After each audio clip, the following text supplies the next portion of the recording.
In Alaska, grand juries hear cases throughout the state in big and small communities.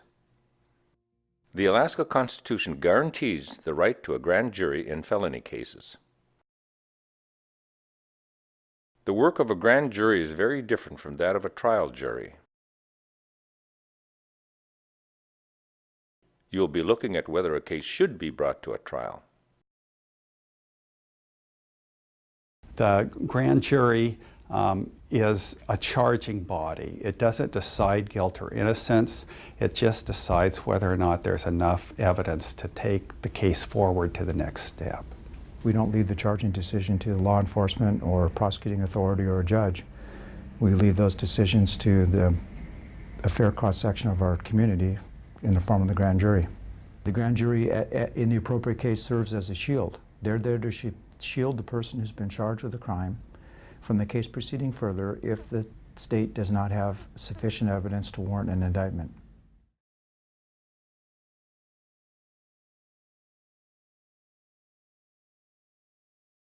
Grand jury represents the people's inherent power that has been reserved to the people, and the court's job is to prepare the record and make sure it proceeds according to the court rules and to the applicable law, statutes, cases. The prosecutor's job is to present the evidence and instruct the jury, but it's the grand jury's job to deliberate, weigh the evidence, and to find whether there's a true bill or no true bill. A grand jury usually includes from 12 to 18 people. One of you will serve as a foreperson, and another will serve as a deputy foreperson. You will all be sworn in. During your period of service, you will probably hear a number of cases. For each case, the prosecutor will present a proposed indictment. An indictment is the formal charge that a defendant has committed a particular crime and should stand trial for that crime.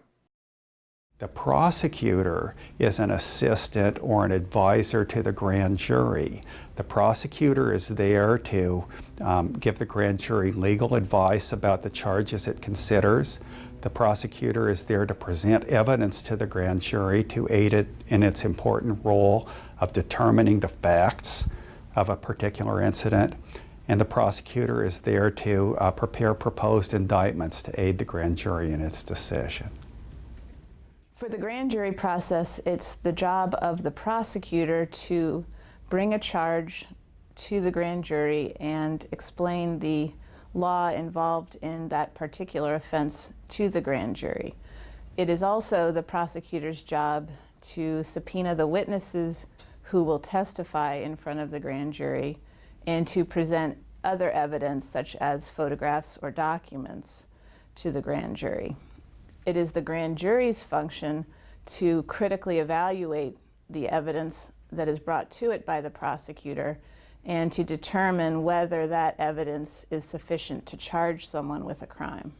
The prosecutor has to present sufficient evidence for us to, as a grand juror, to find a true bill.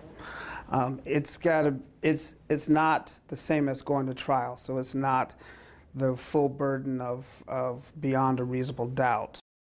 You, the jurors, can ask your own questions.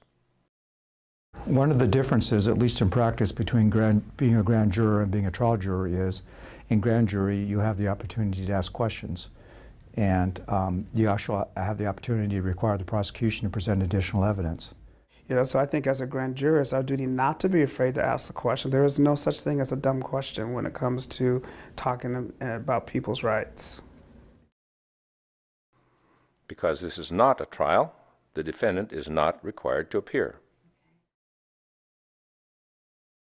During a grand jury session, only the jurors, the prosecutor, the witness, and the court recorder are present. The court will make an electronic recording of the hearing. If needed, an interpreter may also be present.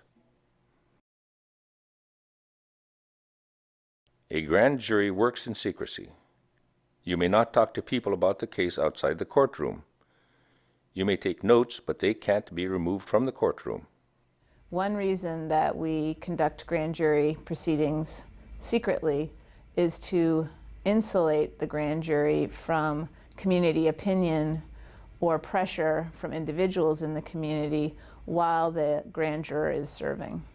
If you don't move an indictment forward, then that person's rights are protected. That person's, just the fact that that person was charged and the evidence presented against them is not made public. That's number one. I think grand jurors also have a right to privacy and confidentiality because they're the ones making decisions on these people's cases. And you also want to protect the grand jurors. As a juror, you cannot do your own research into a case. This means you can't Google information related to the case or use social media. It's critical, whether it's a grand jury proceeding or a jury trial, that jurors make the decisions based only on the evidence that's presented in the courtroom or, in the case of the grand jury, in the grand jury room. If you feel you cannot decide a case fairly, according to the law, you may ask to be excused from that case. Well, sure, here in Alaska, where there are small communities, it is quite often that jurors, even judges, know the people that might be the focus of an investigation. And the test is not whether you know the person, it's whether you can be fair. If you have a question about whether or not you can be fair in any particular case, you should just bring that up to the prosecutor. The prosecutor will make a decision about whether you should stay or whether you should be disqualified from that case.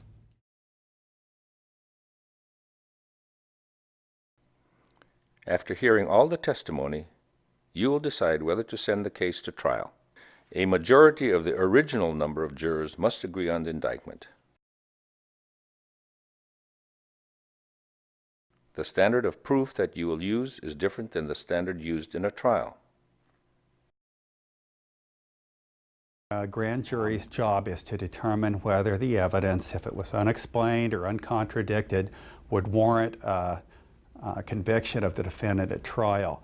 Another way to look at it might be to ask whether the prosecutor has presented trustworthy information that would warrant a reasonable or prudent individual to believe that a crime has been committed and to believe that the defendant committed the crime. You, the jurors, will discuss the case in private and take a vote. Your discussion is not recorded. Well, it's important that everyone speak their mind and share their thinking, and the grand jury foreperson can help facilitate that. But what's best about the whole jury process is that it is a group process and it is a group deliberation, and everyone should feel that they should speak up because that's what they're there for.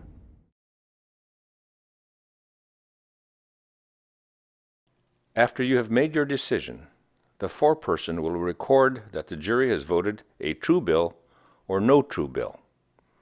The foreperson and the prosecutor will go to the judge to present the results in open court. If there has been an indictment, the defendant will later appear in court to enter a plea. The grand jury record will be turned over to the defense. If there is no indictment, the record will be sealed. In addition to deciding indictments, grand juries also sometimes investigate serious issues involving the welfare of the whole community. Under the Constitution, a grand jury may investigate matters of public safety and welfare and make reports on those matters. In the past, requests for that kind of investigation have come from the Attorney General or other public officials. In the past, you've seen investigations into concerns about public official misconduct, road safety, contracting, and those are the sorts of things that we've seen in the past grand juries do. It's rarely done, but it is something that the grand jury does have the power to do, and it can be either something that is referred to the grand jury by a public official or something that the grand jury themselves concludes based on what they understand to be an issue in the community to move to investigate. On a grand jury, you work as a member of your state and community. You are the voice of the community. It's a great responsibility that you're given. It's an important role and an honor to actually have the ability to sit on one and to participate. It's a civic duty, and I think people should be honored that if they have the opportunity to do it, they should be encouraged to do it. I know that you are giving up time from your work and families, and that many of you may have traveled great distances or gone through other hardships just to be here today. The community benefits from your service here today because it is just vital to our public safety that this particular function be done by people like you, members of the community.